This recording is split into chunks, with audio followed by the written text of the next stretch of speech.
শনিবার গভীর রাতে মাথাভাঙা কোচবিহার রাজ্য সড়কের বেলতলা এলাকায় দুটি বাইকের সংঘর্ষে আহত দুজন। এদিকে পথ দুর্ঘটনার শব্দে তৎক্ষণাৎ এলাকাবাসীরা ঘটনাস্থলে ছুটে এসে আহত দুই যুবককে উদ্ধার করে চিকিৎসার জন্য পাঠায় মাথাভাঙা মহকুমা হাসপাতালে।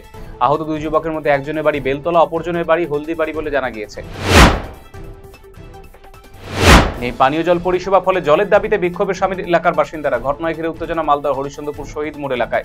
অভিযোগ, জল সরবরাহে বিভিন্ন এলাকায় পাইপ বসলেও বঞ্চিত এলাকার শতাধিক পরিবার। জলের জন্য গোটা এলাকায় একটি মাত্র সংযোগ। গরমের মরশুমে জল না পেয়ে চরম সমস্যায় রয়েছেন এলাকার বাসিন্দারা। প্রশাসনকে জানিয়েও কোনো লাভ না হয় এদিন শহীদ মোড় থেকে হাসপাতালগামী রাজ্য সড়ক অবরোধ করে বিক্ষোভ দেখান তারা। তীব্র গরমে বিদ্যুৎ পরিষেবা ব্যাহত হয় বাগডোগরার রূপসিংজোত এলাকায় বিদ্যুৎ বিভাগের গাড়ি আটকে বিক্ষোভ দেখালেন গ্রামবাসীরা। শনিবার রাতে এই ঘটনায় রীতিমতো চাঞ্চল্য ছড়িয়ে পড়ে গোটা এলাকায়। পরিস্থিতি সামাল দিতে ঘটনাস্থলে পৌঁছায় বাগডোগরা থানা বিশাল পুলিশ বাহিনী। গ্রামবাসীদের অভিযোগ, দীর্ঘদিন ধরে এলাকায় ঘন্টার পর ঘন্টা বিদ্যুৎ পরিষেবা ব্যাহত। এই তীব্র দাবদাহে ছোট থেকে বড় সকলে হাসপাস অবস্থা। এই নিয়ে বিদ্যুৎ বিভাগে বারবার অভিযোগ জানানো হলেও কোনো কাজ হয়নি বলে অভিযোগ।